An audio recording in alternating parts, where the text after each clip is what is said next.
السلام علیکم ورحمۃ اللہ وبرکاتہ، نحمدہ و نصلی علی رسولہ الکریم، اما بعد۔ آج کی کلاس میں آپ لوگوں کا خیر مقدم ہے۔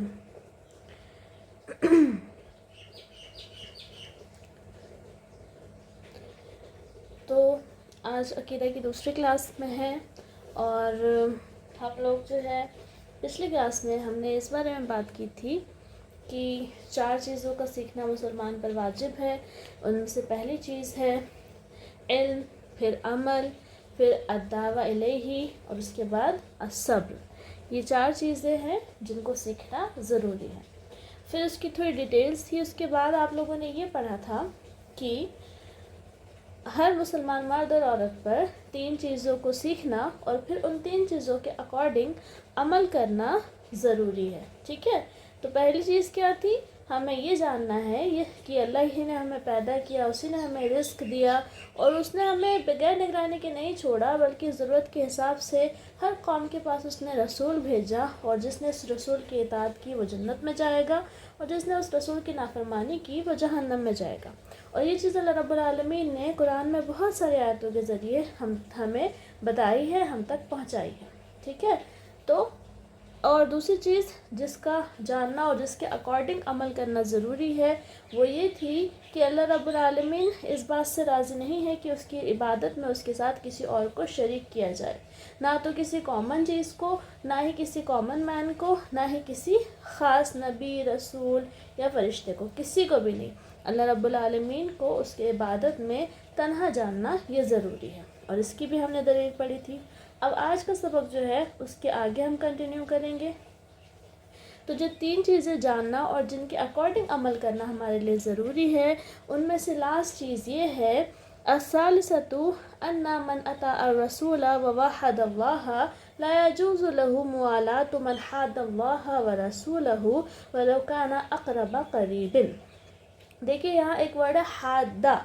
حادہ کے معنی ہوتے ہیں دشمنی کرنا یا پھر نافرمانی کرنا، ٹھیک ہے؟ اور موالات یہاں پر ہے، موالات کا مطلب ہوتا ہے دوستی کرنا، ٹھیک ہے؟ تو تیسری چیز جو ہمارے لیے جاننا ضروری ہے اور جس کے اکارڈنگ ہمیں عمل کرنا ہے وہ یہ ہے کہ ان من اطاع الرسول، کہ جس شخص نے رسول صلی اللہ علیہ وسلم کی اطاعت کی، ووحد اللہ، اور اللہ تعالیٰ کو ایک جانا، ٹھیک ہے؟ یہ وحدہ توحید جو ہوتا ہے نا، یہ وحدہ اسی سے ہے، اللہ تعالیٰ کو ایک جاننا، ایک ماننا، ٹھیک ہے؟ تو جس نے رسول کی اطاعت کی اور اللہ تعالیٰ کو ایک مانا، اس کے لیے جائز نہیں ہے وَلَا مَنْ حَادَ اللَّهَ وَرَسُولَهُ، اس شخص سے دوستی کرنا جو اللہ اور اس کے رسول سے دشمنی رکھتا ہے یا اللہ اور اس کے رسول کی نافرمانی کرتا ہے۔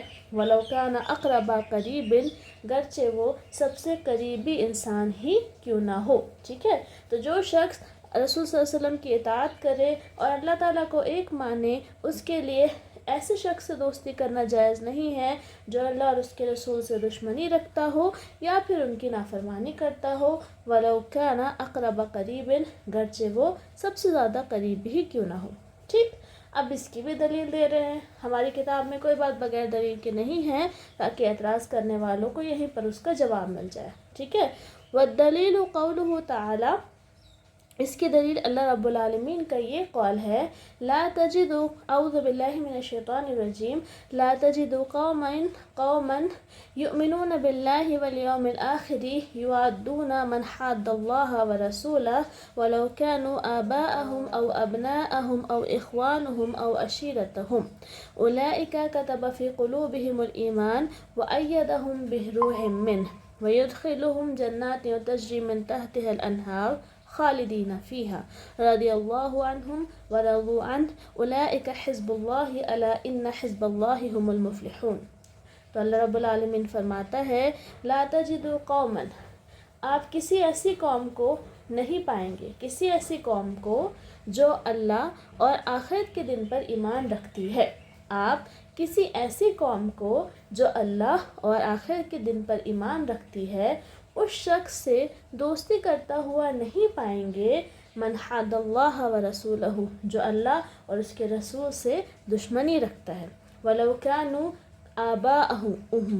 آباءہم، گرچہ وہ لوگ ان کے باپ ہوں، او ابناءہم یا ان کے بیٹے ہوں، او اخوانہم یا ان کے بھائی ہو، او عشیرتہم یا ان کے خاندان والے ہوں، ٹھیک ہے؟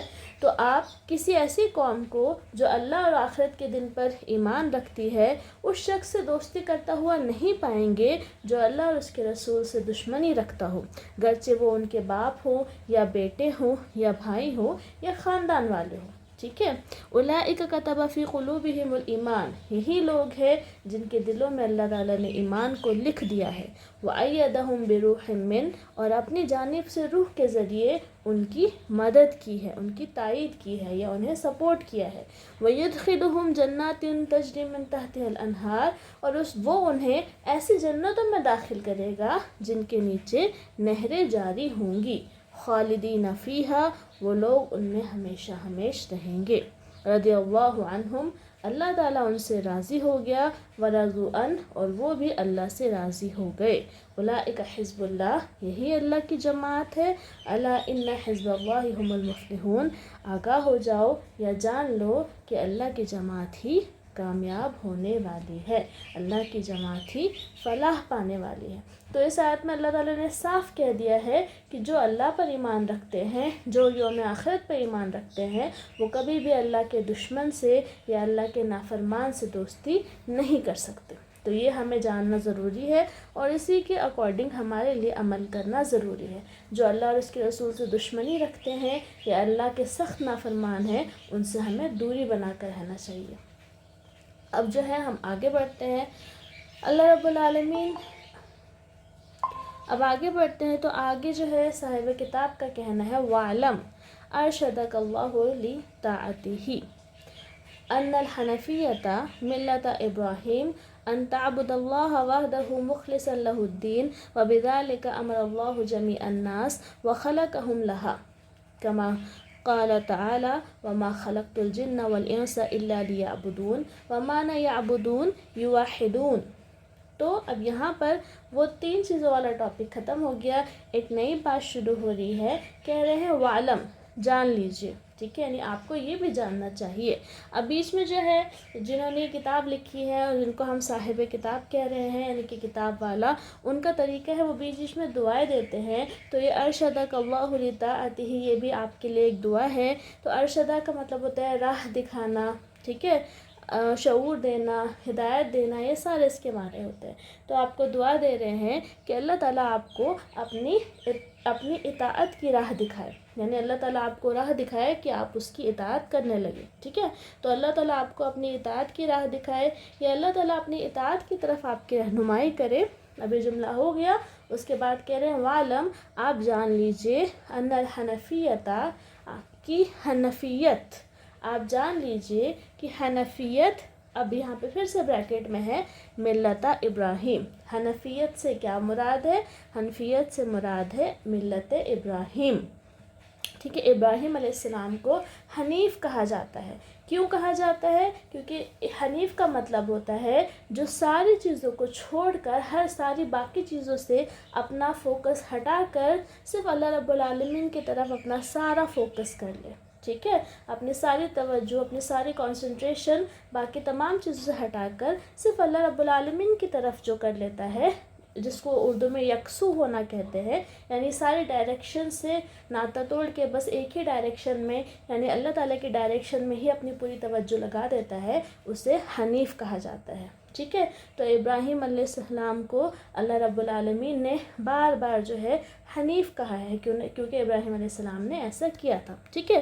تو یہاں پہ جو حنفیت کہا گیا، ورڈ یوز کیا گیا ہے، اس کا مطلب ہے ملت ابراہیم، یعنی ابراہیم علیہ السلام کا طریقہ، ابراہیم علیہ السلام کا منہج، یعنی کہ جیسے انہوں نے اللہ کی عبادت کی، جو انہوں نے کیا، جیسے انہوں نے اللہ کی فرما برداری کی، اس پورے طریقے کو کیا کہتے ہیں؟ حنفیت، ٹھیک ہے؟ یہاں پر حنفیت سے مراد حنفی مسلک نہیں ہے، ٹھیک ہے؟ حنفی لوگ اپنے آپ کو حنفی کہتے ہیں، تو وہ اس حنفیت سے تعلق نہیں رکھتے، بلکہ وہ امام ابو حنیفہ کو فالو کرتے ہیں۔ تو ابو حنیفہ سے انہوں نے اپنا نام رکھا ہے حنفی، ٹھیک ہے؟ اور یہ جو حنیفیت ہے، یہ حنفیت نہیں حنیفیت ہے. تو ابراہیم علیہ السلام کو اللہ رب العالمین نے لقب دیا تھا حنیف، تو اسی سے یہ حنیفیت ہے. ٹھیک ہے، تو یہ ڈفرینٹ ہے اور وہ ڈفرینٹ ہے. تو اس سے کوئی یہ نہ سمجھ لے کہ یہاں پر حنفی لوگوں کے مسلک کی بات ہو رہی ہے. نہیں، یہاں حنفی لوگوں کے مسلک کی بات نہیں ہو رہی، یہاں ابراہیم علیہ السلام کی ملت کی بات ہو رہی ہے. ٹھیک ہے، تو حنیفیت یعنی ملت ابراہیم یہ ہے ان تعبد اللہ وحدہ، کہ آپ صرف ایک اللہ کی عبادت کریں، کہ آپ صرف ایک اللہ کی عبادت کریں، مخلصاً لہ الدین، اس کے لیے دین کو خالص کرتے ہوئے. وبذالک امر اللہ جمیع الناس، اور اللہ اسی چیز کا اللہ تعالیٰ نے تمام لوگوں کو حکم دیا ہے. وخلقہم لہا، اور اسی کے لیے اللہ تعالیٰ نے تمام لوگوں کو پیدا کیا ہے. لہا لہم تمام لوگوں کو، لہا یعنی حنیفیت. ٹھیک ہے، تو اسی کا اللہ رب العالمین نے تمام لوگوں کو حکم دیا ہے اور اسی کے لیے اللہ تعالیٰ نے انہیں پیدا کیا ہے. کما قال تعالیٰ، جیسے کہ اللہ تعالیٰ کا فرمان ہے وَمَا خَلَقْتُ الْجِنَّ وَالْإِنسَ إِلَّا لِيَعْبُدُونَ، اور ہم نے جنوں اور انسانوں کو صرف اپنی عبادت کے لیے پیدا کیا ہے. ٹھیک ہے، وَمَعْنَى يَعْبُدُونَ، اور اس آیت میں جو ورڈ یعبدون لکھا ہے اس کا معنی ہے یوحدون، یعنی اللہ تعالیٰ کی عبادت کرنا، یعنی اللہ تعالیٰ کو عبادت میں ایک ماننا. ٹھیک ہے، ایسا نہیں چلے گا کہ اللہ کی عبادت بھی کوئی کر رہا ہے، ساتھ میں وہ ہندو کے بھگوانوں کی عبادت بھی کر رہا ہے یا عیسیٰ علیہ السلام کی بھی عبادت کر رہا ہے. نہیں، اس لیے اللہ تعالیٰ نے پیدا نہیں کیا ہے، بلکہ صرف اللہ تعالیٰ کی عبادت کی جائے اس کے لیے اللہ تعالیٰ نے پیدا کیا ہے. ٹھیک ہے، تو حنیفیت کیا ہے؟ حنیفیت یہ ہے کہ صرف اللہ کی عبادت کی جائے اور اسی کے لیے دین کو خالص رکھا جائے، اس میں کسی اور کو شامل نہ کیا جائے. ٹھیک ہے، یعنی پیور ہمارا دین صرف اللہ کے لیے ہے، ہماری عبادت صرف پیور اللہ کے لیے ہے، اس میں کسی اور چیز کا مکسچر نہیں ہے. ٹھیک، یہی تمام لوگوں کو حکم دیا گیا ہے، یہی ہماری پیدائش کا مقصد ہے اور اسی کی دلیل بھی ہمیں مل گئی.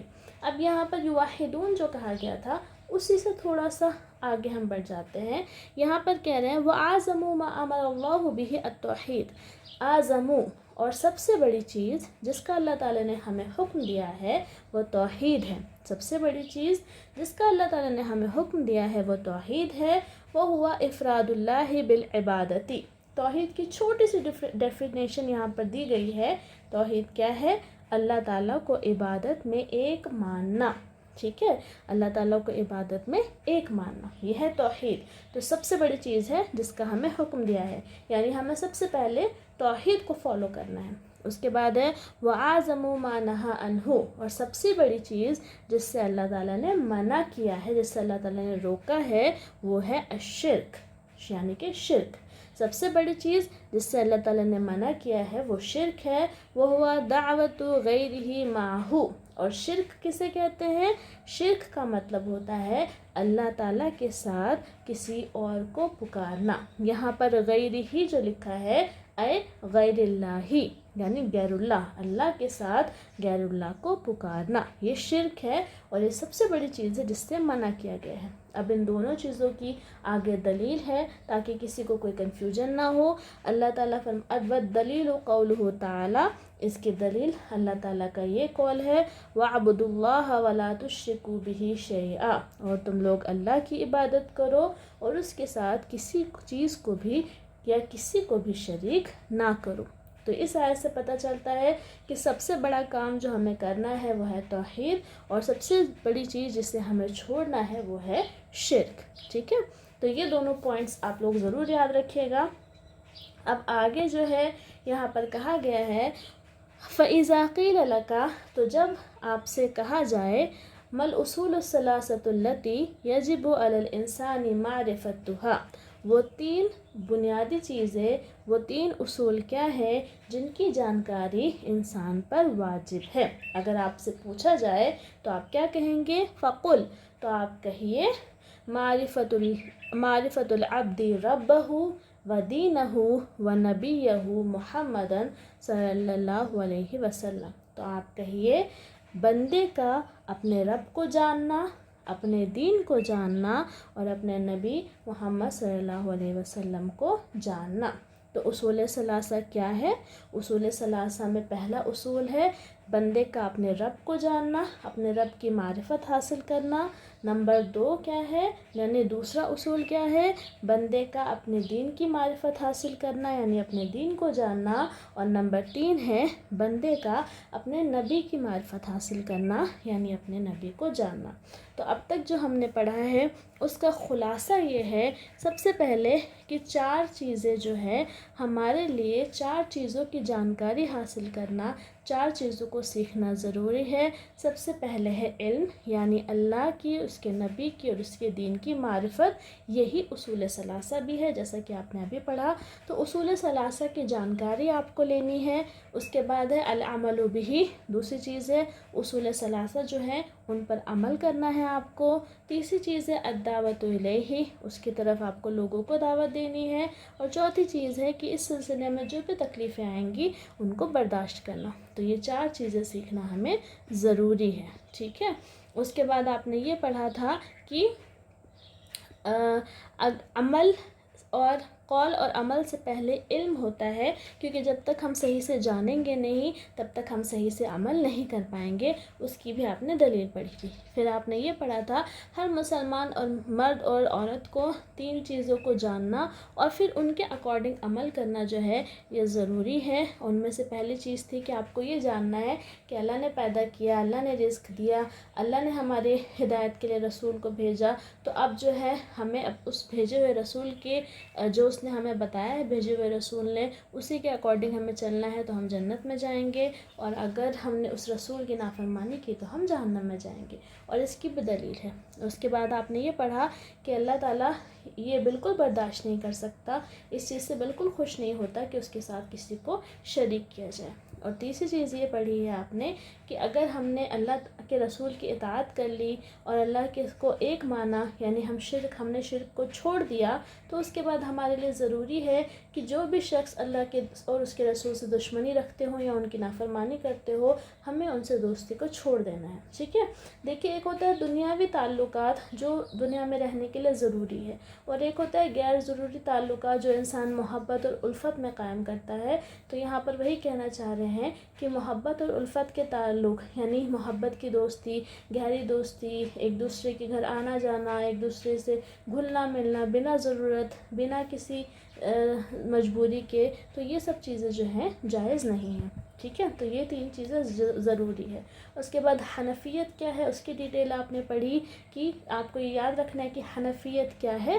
حنفیت یہ ہے کہ ہم صرف ایک اللہ کی عبادت کریں اور اس کے لیے دین کو خالص رکھیں، اور اس کے لیے اللہ رب العالمین نے ہمیں اسی کا حکم دیا ہے اور اسی کے لیے پیدا کیا ہے، اور اس کی بھی دلیل ہے جو بہت مشہور دلیل ہے، وَمَا خَلَقْتُ الْجِنَّ وَالْإِنسَ إِلَّا لِيَعْبُدُونَ، ٹھیک ہے۔ اور پھر یہاں بتایا گیا کہ سب سے بڑی چیز جس کو کرنے کا اللہ نے حکم دیا ہے وہ ہے توحید، اور سب سے بڑی چیز جس کو چھوڑنے کا حکم دیا ہے، جس سے روکا ہے اللہ نے، وہ ہے شرک، اور اس کی بھی دلیل ہے وَاعْبُدُوا اللَّهَ وَلَا تُشْرِكُوا بِهِ شَيْئًا۔ تو یہ ساری چیز ذہن میں رکھنی ہے آپ کو، اور یہ ساری باتیں جو ہے اصول ثلاثہ کے گرد ہی گھوم رہی ہیں۔ تو اب جو ہے ہمارا مین ٹاپک شروع ہونے والا ہے۔ اسی کی شروع ہونے سے پہلے صاحب کتاب نے کہا ہے کہ کوئی آپ سے یہ پوچھے گا کہ اصول ثلاثہ کیا ہے، آپ کسی کو کہیں گے کہ بھئی ہم عقیدہ میں اصول ثلاثہ پڑھ رہے ہیں، تو کوئی پوچھے گا کہ اصول ثلاثہ ہے کیا جو آپ پڑھ رہے ہیں، تو اسی کو شارٹ میں بتایا گیا ہے کہ اصول ثلاثہ کیا ہے۔ بندے کا اپنے رب کو جاننا، یعنی اپنے رب کی معرفت حاصل کرنا، یہ پہلا اصول ہے۔ اپنے دین کو جاننا، یعنی دین کی معرفت حاصل کرنا، اصول نمبر 2۔ اور اصول نمبر 3 ہے اپنے نبی کو جاننا، اپنے نبی کی معرفت حاصل کرنا، ٹھیک ہے۔ جب ہم جان لیں گے، معرفت حاصل کر لیں گے، مطلب ہمارا علم ہو گیا کمپلیٹ، ٹھیک ہے۔ پھر اب ہم سیکنڈ سٹیپ پر آئیں گے، اور وہ سیکنڈ سٹیپ کیا ہے جو آپ نے شروع میں پڑھا، وہ ہے عمل۔ پھر تھرڈ سٹیپ الدعوت الیہ، پھر فورتھ سٹیپ جو ہے صبر کرنا۔ تو لوگ کیا کرتے ہیں، علم آدھا حاصل کرتے ہیں، عمل کا ان کو صحیح سے پتہ نہیں ہوتا کہ کیا کرنا ہے، اور وہ سیدھے دعوت پر کود جاتے ہیں۔ تو پھر اس سے کیا ہوتا ہے، اس سے لوگ ان کی بات پر دھیان نہیں دیتے، کیونکہ ان کی خود کی تیاری کمپلیٹ نہیں ہوتی ہے۔ تو پہلے ہمیں اپنے اوپر فوکس کرنا ہے، سب سے پہلے اپنے آپ کو سدھارنا ہے، پہلے خود علم حاصل کرنا ہے، پھر اس کو پریکٹس میں لانا ہے، پھر ہم اس لائق بنیں گے کہ ہم دوسروں کو دعوت دے دیں۔ آدھے ادھورے علم کے ساتھ یا بغیر علم کے ساتھ ہم دوسروں کو دعوت نہیں دے سکتے۔ تو پہلے آپ خود سیکھیے اور اس کے بعد آپ دوسروں کو سکھائیے، تو اس طرح سے کام بنے گا۔ تو آج کی کلاس ہم یہیں پر ختم